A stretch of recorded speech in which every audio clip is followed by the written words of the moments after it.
சங்கதி 24 செய்திகளோடு இணைந்திருக்கிறீர்கள். விரிவான செய்திகளுக்கு செல்ல முன்னதாக முதலில் இன்றைய நாளுக்கான தலைப்புச் செய்திகள். கிழக்கில் கன்னிவெடி அகலும் போது வெளிவந்த மனித எச்சங்கள். தோண்ட தோண்ட பெண் சடலங்கள் சீரழித்து கோயில் நிலத்தில் புதைத்த பயங்கரம். இனப்படுகொலையை கேள்விக்குட்படுத்தும் செம்மணி கஜேந்திரகுமார் வெளியிட்டுள்ள தகவல். இரு பச்சிளம் குழந்தைகளுக்கு நேர்ந்த பெரும் துயரம், சோகத்தில் கதரும் குடும்பம். யாழ்ப்பாண யுவதை கட்டுநாயக்க விமான நிலையத்தில் வைத்து கைது. தென்னிலங்கையில் கோரம், மனைவியின் கண்முன்னே படுகொலை செய்யப்பட்ட கணவர். நாடாளுமன்ற உறுப்பினர் ஒருவரின் மகள் மாயம். இலங்கையில் வெகுவாக அதிகரித்துள்ள எரிபொருள் விலை. நாட்டின் பல பகுதிகளில் பலத்த காற்று வீசும் அபாயம். மகிந்தவின் விஜயராம மாளிகைக்கு எம்பிக்கள் ரகசிய விஜயம். ஈஸ்டர் தாக்குதல் சூத்திரதாரிகள் அனைவருக்கும் தண்டனை உறுதி, நீதியமைச்சர் தெரிவிப்பு. செம்மணி மனித பேரபலத்துக்கு நீதி கோரி ஆஸ்திரேலியாவில் எதிர்ப்பு போராட்டம். தொடர்வன விரிவான செய்திகள். திருகோணமலை சம்பூர் கடற்கரையோரமாக கன்னிவெடி அகலும் பணியில் ஈடுபட்டுக் கொண்டிருந்த போது மனித எச்சங்கள் வெளிவந்துள்ளன. இதையடுத்து இன்று குறித்த கன்னிவெடி அகலும் பணி இடைநிறுத்தப்பட்டுள்ளது. கடந்த வியாழன் மூதூர் சம்பூர் கடற்கரையோர பகுதியில் நிலக்கீழ் கன்னிவெடி அகலும் பணி ஆரம்பிக்கப்பட்டது. சம்பூர் சிறுவர் பூங்காவை அண்மித்த கடற்கரையோர பகுதியில் கடந்த ஒரு வாரமாக MAG எனப்படுகின்ற கன்னிவெடி அகலும் நிறுவனம் தங்களுக்குரிய தளபாடம் மற்றும் பொருட்களுடன் முகாமிட்டிருந்ததோடு கன்னிவெடி அகலும் பணியை ஆரம்பித்தது. இந்நிலையில் இன்று குறித்த பகுதியில் மனித எலும்புக்கூடுகள் கண்டுபிடிக்கப்பட்டதை அடுத்து நீதிமன்ற கட்டளையை பெறுவதற்கு குறித்த பணி நிறுத்தப்பட்டுள்ளதாக தெரிவிக்கப்பட்டுள்ளது. இந்தியாவின் கர்நாடக மாநிலம் தர்மஸ்தலாவில் கோயில் அருகில் 100க்கும் மேற்பட்ட பெண்கள் கொடுமையான முறையில் கொலை செய்யப்பட்டு புதைக்கப்பட்டுள்ளமை தற்போது பரபரப்பை ஏற்படுத்தியுள்ளது.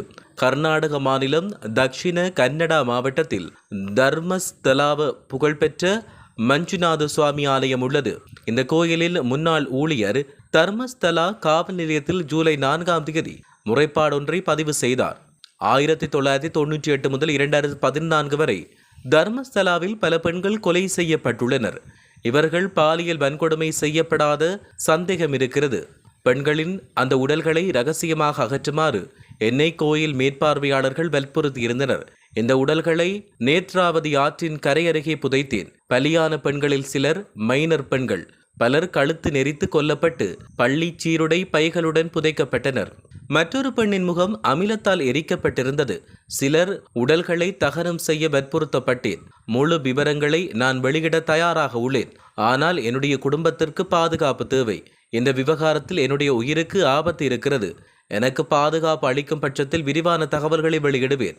பெங்களூரைச் சேர்ந்த சட்டத்தரணிகள் OISV கவுடா மற்றும் சச்சின் தேஷ்பாண்டே ஆகியோரின் உதவியுடன் காவல் நிலையத்தில் முறைப்பாடு அளித்துள்ளேன் என குறிப்பிட்டார். கோயில் மாஜி ஊழியரின் புகார் என்பதால் தர்மஸ்தலாவில் இது பெரும் பரபரப்பை ஏற்படுத்தியுள்ளது. முறைப்பாட்டின் அடிப்படையில் தென் கரணா காவல்துறையினர் நீதிமன்ற அனுமதி பெற்று நேத்ராவதி ஆற்றின் அருகே சடலங்களை தோண்டியெடுத்து விசாரணைகளை நடத்தும் நடவடிக்கையில் ஈடுபட்டனர். இதில் பல பெண் சடலங்கள் ஆடைகளின்றி நிர்வாணமாக இருப்பது கண்டறியப்பட்டுள்ளது. இவர்கள் அனைவரும் பாலியல் வன்கொடுமைக்கு ஆளாகி இருப்பது உறுதி செய்யப்பட்டுள்ளது. இந்த பெண்களை பலாத்காரம் செய்து கொன்று குவித்த கொடூரர்கள் யார் என்ற விவரம் இதுவரை தெரியவில்லை. இதுபற்றி காவல்துறையினர் தீவிர விசாரணை நடத்தி வருகின்றமை குறிப்பிடத்தக்கது. செம்மணியை பிரித்து போர்க்காலத்தில் இடம்பெற்ற விடயங்களை பிரித்து வைப்பது பாதிக்கப்பட்ட மக்களுக்கு மிக பெரும் பின்னடைவை ஏற்படுத்தும் என நாடாளுமன்ற உறுப்பினர் கஜேந்திரகுமார் பொன்னம்பலம் தெரிவித்தார். யாழில் இடம்பெற்ற ஊடகவியலாளர் சந்திப்பில் அவர் இவ்வாறு தெரிவித்தார். மேலும் பொறுப்புக்கூறல் என்பது மிக பெரும் கேள்விக்குறியாக மாறியுள்ளது உங்களுக்கு தெரியும். ஐநாவின் மனித உரிமை ஆணையாளர் இலங்கைக்கு விஜயம் மேற்கொள்ள உள்ளார் என கிட்டத்தட்ட 2 மாதங்களுக்கு முன்னர் எங்களுக்கு அறிவித்தனர். வார ஒரு நோக்கம் இருப்பதாக எங்களுக்கு சொல்லப்பட்டது. அப்படி சொல்லப்பட்ட நிலையில் வடகிழக்கைச் சேர்ந்த மனித உரிமை அமைப்புகள் ஐநா மனித உரிமை ஆணையாளரின் அலுவலகத்துக்கு கடிதம் ஒன்றை அனுப்பி வைத்ததாக தெரிவிக்கப்பட்டுள்ளது. செம்மணி மனித புதைகுழி பேரபலத்துக்கு நீதி கோரி ஆஸ்திரேலியாவில் சர்வதேச கவனஈர்ப்பு பேரணி ஒன்று முன்னெடுக்கப்பட உள்ளது. இந்த பேரணி நாளை ஆஸ்திரேலியாவில் இயங்கும் அனைத்து தமிழ் அமைப்புகளும் இணைந்து கான்பராவில் ஐக்கிய நாடுகள் சபையின் அலுவலகம் முன்பாக ஆரம்பமாகி நடைபெறவுள்ளதாக தெரிவிக்கப்பட்டுள்ளது. சாரதியின் கட்டுப்பாட்டை இழந்த மோட்டார் வாகனம் ஒன்று வீதியின் வலது பக்கத்துக்கு இழுத்துச் சென்று எதிர் திசையில் பயணித்த பேருந்து மீது மோதிய விபத்தில் சாரதியும் 2 குழந்தைகளும் உயிரிழந்துள்ளனர். நாரமல போலீஸ் பிரிவில் உள்ள நாரமல கெரேகொல்ல வீதியில் இந்த விபத்து இடம்பெற்றது. 9 மற்றும் 11 மாதங்களையுடைய 2 குழந்தைகளும் 38 வயதான சாரதியுமே உயிரிழந்துள்ளதாக தெரிவிக்கப்பட்டுள்ளது. கட்டுநாயக்க பண்டாரநாயக்க சர்வதேச விமான நிலையத்தில் யாழ்ப்பாணத்தைச் சேர்ந்த 26 வயது யுவதி ஒருவர் கைது செய்யப்பட்டுள்ளார். விமான நிலையத்தின் குற்றப்புலனாய்வு பிரிவால் இந்த கைது நடவடிக்கை மேற்கொள்ளப்பட்டுள்ளது. சந்தேக நபர் போலி கடவுச்சீட்டு, போலி விமான அனுமதி பத்திரம் மற்றும் போலி குடிவரவு முத்திரைகளோடு பிடிபட்டுள்ளதாக தெரிவிக்கப்பட்டுள்ளது. வத்தளை ஹேகித்தை அல்விஸ்வத்தை பகுதியில் கூறிய ஆயுதங்களால் தாக்கப்பட்டு ஒருவர் கொலை செய்யப்பட்டுள்ளார். இந்த கொலை சம்பவம் நேற்று இரவு இடம்பெற்றது. முகமூடி அணிந்த 4 பேர் முச்சக்கர வண்டியில் பிரவேசித்து குறித்த நபரின் வீட்டுக்குள் நுழைந்து கூறிய ஆயுதங்களால் தாக்கி அவரை கொலை செய்துள்ளனர். கொலை இடம்பெற்ற போது உயிரிழந்தவரின் மனைவி மற்றும் 2 பிள்ளைகளும் வீட்டில் இருந்துள்ளனர். உயிரிழந்தவர் கொழும்பு 15 பகுதியைச் சேர்ந்த 43 வயதானவர் என்பதோடு சில மாதங்களுக்கு முன்னர் அந்த பகுதியில் ஒரு வீட்டை வாடகைக்கு எடுத்து தன்னுடைய மனைவி மற்றும் 2 பிள்ளைகளோடு வசித்து வந்ததாக தெரிவிக்கப்பட்டுள்ளது. பாகங்களில் இருந்து இணைக்கப்பட்ட ஜீப் தொடர்பான விசாரணை தொடர்பாக நாடாளுமன்ற உறுப்பினர் ரோஹித அபேகுணவர்த்தனவின் மகளை கைது செய்ய களுத்துறையில் உள்ள நூக்கியோட வீட்டுக்கு சென்ற போதிலும் சந்தேக நபரும் அவருடைய கணவரும் வீட்டில் இல்லை என பாணத்துறை மத்திய ஊழல் தடுப்பு பிரிவு தெரிவித்துள்ளது. நாடாளுமன்ற உறுப்பினர் ஜகத் விதானகேயின் மகன் ரசிக விதான சந்தேகத்துக்கிடமான ஜீப்புடன் மதுகம நகரில் வைத்து பாணந்துறை மத்திய ஊழல் தடுப்பு பிரிவு அதிகாரிகளால் கைது செய்யப்பட்டுள்ளார்.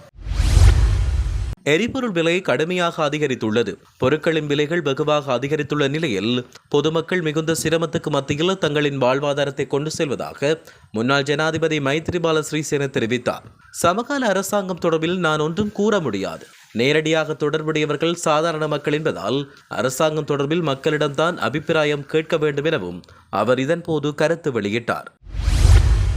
பலத்த காற்று தொடர்பில் வளிமண்டலவியல் திணைக்களம் எச்சரிக்கை விடுத்துள்ளது. அதன்படி இன்று காலை 10 மணிக்கு வெளியிடப்பட்ட எச்சரிக்கை நாளை காலை 10 மணி வரை செல்லுபடியாகும் என்று தெரிவிக்கப்பட்டுள்ளது. நாட்டில் நிலவும் தென்மேற்கு பருவப்பெயர்ச்சியால் சப்ரகமுவ, மத்திய தென், வடமேல் மற்றும் வடமத்திய மாகாணங்களில் மணிக்கு 50 முதல் 60 கிலோமீட்டர் வேகத்தில் பலத்த காற்று வீசக்கூடும். நாட்டின் ஏனைய பகுதிகளில் மணிக்கு 30 முதல் 40 கிலோமீட்டர் வேகத்தில் காற்று வீசக்கூடும் என்று வளிமண்டலவியல் திணைக்களம் தெரிவித்துள்ளது. முன்னாள் ஜனாதிபதி மஹிந்த ராஜபக்ஷ தங்கியுள்ள விஜயராம மாவட்டத்தில் உள்ள அரச மாளிகைக்கு மொட்டு கட்சியின் சில நாடாளுமன்ற உறுப்பினர்கள் விஜயம் செய்துள்ளனர். கடந்த காலங்களில் மொட்டு கட்சியின் உயர் பதவியில் இருந்த சிலரும் பின்னர் ஐக்கிய தேசிய கட்சிக்கு ஆதரவளித்தவர்களும் இவ்வாறு சென்று வருவதாக தெரிவிக்கப்பட்டுள்ளது.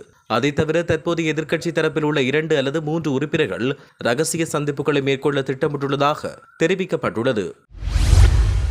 உயர்த்தனாயிரத்தின குண்டு தாக்குதல்களின் சூத்திரதாரிகள் அனைவருக்கும் தண்டனை கிடைத்தே தீரும் என நீதியமைச்சர் கர்ஷன நாணயக்கார தெரிவித்தார். உயர்த்தனாயிரத்தின குண்டு தாக்குதல்கள் தொடர்பான விசாரணைகள் தொடர்பில் கருத்து வெளியிட்ட போதே அவர் இவ்வாறு தெரிவித்தார். இது தேசிய மக்கள் சக்தியின் ஆட்சி. கொலை குற்றவாளிகள், லஞ்ச ஊழல் மோசடியாளர்கள் எவரும் தப்பிக்கவே முடியாது. அனைத்து குற்றவாளிகளும் கைது செய்யப்பட்டு சிறையில் அடைக்கப்படுவார்கள் என அவர் இதன் பொழுது தெரிவித்திருந்தார். இத்துடன் செய்திகள் யாவும் நிறைவு பெறுகின்றன. மேலதிக செய்திகளுக்காக சங்கதி 24.com உடன் இணைந்திருங்கள். வணக்கம்.